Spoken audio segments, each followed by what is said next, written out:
नमस्कार बच्चों, आज हम पढ़ने वाले हैं BSc first year organic chemistry की unit first mechanism of organic reactions कार्बनिक अभिक्रियाओं की क्रियाविधि की फर्स्ट क्लास। ठीक है, इसके अंतर्गत हम आज कुछ टॉपिक्स को डिस्कस करने वाले हैं।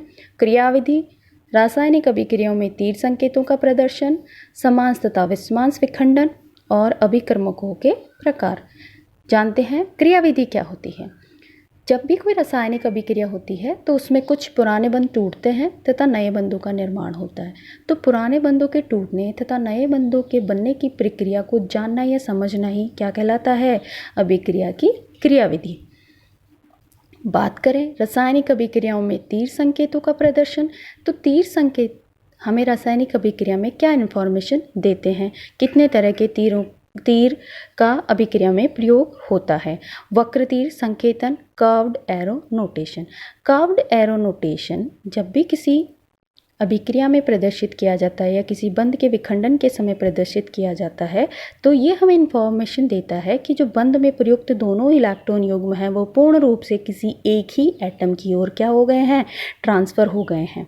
फलस्वरूप क्या बन गई है, आयनिक स्पीसीज बन गई है। ठीक है, बात करें अर्ध तीर संकेतन, half headed arrow. Half headed arrow हमें हमेशा इंफॉर्मेशन देता है कि जब हाफ हेडेड एरो के द्वारा हम बॉन्ड क्लीवेज को दिखाएंगे जिसके फलस्वरूप किनका निर्माण हो जाएगा, फ्री रेडिकल स्पीसीज का निर्माण हो जाएगा। द्वितीर संकेतन, double headed arrow. Double headed arrow हम ज़्यादातर अनुनादी संरचनाओं को प्रदर्शित करने के लिए प्रयोग में लेते हैं। बात करते हैं समांस तथा विषमांस विखंडन की। Homolytic and heterolytic bond cleavage. किसी रासायनिक अभिक्रिया में सहसंयोजी बंध कोवलेंट बॉन्ड निम्नलिखित 3 तरीके से विखंडित हो सकता है। फर्स्ट एंड सेकंड स्टेप्स को अपन अगर देखें तो बंध के जो दोनों इलेक्ट्रॉन हैं या तो कंप्लीटली बी एटम की ओर क्या हो रहे हैं, ट्रांसफ़र हो रहे हैं, या कंप्लीटली किसकी ओर ट्रांसफ़र हो रहे हैं, एक ही तरफ ट्रांसफ़र हो रहे हैं। तो जिसकी तरफ ये इलेक्ट्रॉन कंप्लीटली ट्रांसफ़र हो रहे हैं वो तो क्या हो गया है, इलेक्ट्रॉनिकली रिच स्पीसीज, और जिसकी तरफ बिल्कुल भी नहीं है वो क्या हो गए हैं, इलेक्ट्रॉनिकली डेफिशिएंट स्पीसीज। फलस्वरूप हमें क्या मिल गई हैं, आयनिक स्पीसीज। बात करें थर्ड रिएक्शन की तो उसमें हाफ हेडेड एरो के द्वारा प्रदर्शित किया गया है। इससे अभिप्राय है कि बंध के जो दोनों इलेक्ट्रॉन हैं वो इक्वली रूप से ए और बी एटम के बीच में क्या हो गए हैं, विभाजित हो गए हैं। इसका मतलब हमें क्या मिलने वाले हैं, फ्री रेडिकल मिलने वाले हैं। ठीक, फ्री रेडिकल काफ़ी रिएक्टिव स्पीसीज होती हैं और इन पे किसी भी प्रकार का चार्ज नहीं होता है। अब हम बात करते हैं अभिकर्मकों के प्रकार, टाइप्स ऑफ रिएजेंट। अभिकर्मकों के प्रकार जानने से पहले हम थोड़ा सा लुईस एसिड बेस के बारे में जानेंगे कि लुईस एसिड बेसिस क्या होते हैं।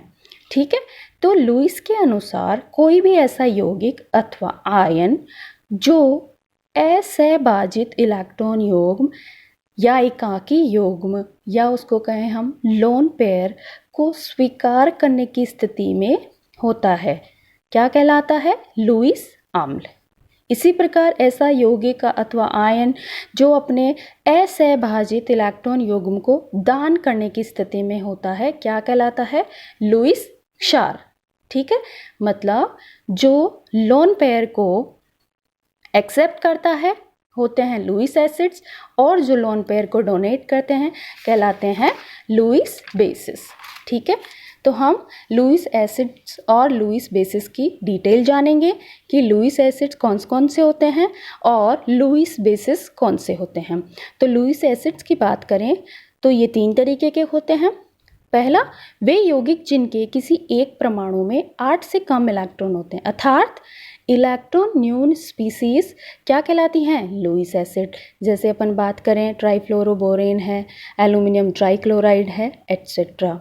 या सेकंड क्या होते हैं, वे यौगिक जिनमें कोई परमाणु अपने अष्टक ऑक्टेट का प्रसार करने में समर्थ होता है, जैसे sulphur dioxide, sulphur trioxide, phosphorus trichloride etcetera. ठीक है।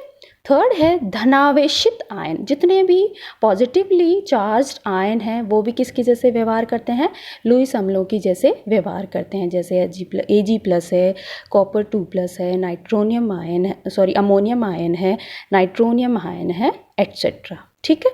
बात करते हैं लुईस क्षारों की, तो वो क्या होते हैं, लुईस क्षार कौन से हो सकते हैं, वे यौगिक जिनमें किसी परमाणु पर एकाकी इलेक्ट्रॉन युग्म उपस्थित हो तथा वह उसे दान कर सकें, डोनेट कर सकें। जितने भी ऑक्सीजन, नाइट्रोजन और फॉस्फोरस स्पीसीज़ हैं वो क्या रखती हैं अपने पास, एक्स्ट्रा लोन पे रखती हैं और वो इजीली किसी स्पीसीज़ को डोनेट कर सकती है। तो वो ऑक्सीजन, नाइट्रोजन और फॉस्फोरस से निर्मित यौगिक किसकी जैसे व्यवहार करेंगे, लुईस क्षारों की जैसे व्यवहार करेंगे। और ऋणावेशित आयन जैसे क्लोराइड आयन है, साइनाइड आयन है और एमीन है, हाइड्रोक्सी ग्रुप है, आपका ब्रोमाइड आयन है, आयोडाइड आयन है, एल्कोक्सी आयन है एटसेट्रा, किसकी जैसे व्यवहार करेंगे, लुईस क्षारों की जैसे व्यवहार करेंगे। ये तो रिएजेंट्स के टाइप जानने से पहले हमने जाना लुईस एसिड्स और बेसिस क्या होते हैं और ये रिएजेंट्स के जैसे कैसे प्रयोग में आने वाले हैं, इसलिए इनको हमने रिएजेंट्स के टाइप पढ़ने से पहले स्टडी किया। अब बात करते हैं रिएजेंट्स क्या होते हैं। तो रिएजेंट्स वे क्रियाकारक जो अभिक्रिया के दौरान कम मात्रा में उपस्थित होते हैं तथा सबस्ट्रेट जो हमेशा अभिक्रिया में अधिक मात्रा में उपस्थित होता है उस पर आक्रमण करके उत्पाद बनाते हैं। जैसे अगर मैं उदाहरण लूँ बेंजीन के नाइट्रीकरण अभिक्रिया की, तो उसमें हम देखते हैं कि जो बेंजीन सबस्ट्रेट है जो कि अधिक मात्रा में उपस्थित है उस पर कंसनट्रेटेड HNO3 सांद्र नाइट्रिक अम्ल अभिकर्मक की जैसे व्यवहार करता है, कम मात्रा में प्रयुक्त होता है और इससे किसका निर्माण हो जाता है, उत्पाद नाइट्रोबेंजीन का। तो यहाँ पे जो कंसंट्रेटेड HNO3 है वो किसके जैसे व्यवहार कर रहा है, अभिकर्मक के जैसे व्यवहार कर रहा है। अब अभिकर्मक के बारे में हमने जाना, अब अभिकर्मक कितने प्रकार के होते हैं इसके बारे में जानते हैं। तो कार्बनिक अभिक्रियाओं में प्राय 3 प्रकार के अभिकर्मक भाग लेते हैं। फर्स्ट अभिकर्मक की बात करें तो इलेक्ट्रोफाइल्स, जैसा कि इसके नाम से ही प्रदर्शित हो रहा है, इलेक्ट्रो मतलब इलेक्ट्रॉन और फाइल मतलब स्नेह करने वाला, यानी इलेक्ट्रॉन को स्नेह करने वाला या इलेक्ट्रॉन स्नेही। तो वे परमाणु या यौगिक या आयन जिनमें इलेक्ट्रॉनों की कमी होती है और इलेक्ट्रॉन स्वीकार कर सकते हैं क्या कहलाते हैं, इलेक्ट्रोफाइल। तो जितने भी लुईस अम्ल हैं वो किसकी जैसे व्यवहार करेंगे, इलेक्ट्रोफाइल की जैसे व्यवहार करेंगे। बात करते हैं न्यूक्लियोफाइल्स की, जैसा कि इसके नाम से ही प्रदर्शित हो रहा है, न्यूक्लियो मतलब न्यूक्लियस, न्यूक्लियस हमेशा क्या होता है, धनावेशित भाग, और फाइल मतलब स्नेह करने वाले, यानी जो न्यूक्लियस को स्नेह करते हैं या नाभिक स्नेही। तो वे परमाणु यौगिक या आयन जिनमें किसी एक परमाणु पर इलेक्ट्रॉनों की अधिकता हो वे इलेक्ट्रॉन न्यून केंद्र की तलाश में होते हैं, किसके जैसे व्यवहार करते हैं या क्या कहलाते हैं, नाभिक स्नेही अभिकर्मक। तो जितने भी लुईस क्षार हैं वो किसकी जैसे व्यवहार करेंगे, न्यूक्लियोफाइल की जैसे या एक नाभिक स्नेही की जैसे व्यवहार करेंगे। थर्ड टाइप आता है मुक्त मूलक अभिकर्मक, फ्री रेडिकल रिएजेंट। वे अभिकर्मक जो सहसंयोजक बंध बनाने के लिए एक इलेक्ट्रॉन प्रदान करते हैं वो क्या कहलाते हैं, मुक्त मूलक अभिकर्मक। जैसे हाइड्रोजन रेडिकल है, क्लोरीन रेडिकल है, ब्रोमीन रेडिकल है एटसेट्रा, मिथाइल रेडिकल है। ठीक है, आज की क्लास के लिए इतना ही। इस यूनिट के आगे के टॉपिक्स को हम नेक्स्ट वीडियो में डिस्कस करेंगे। धन्यवाद।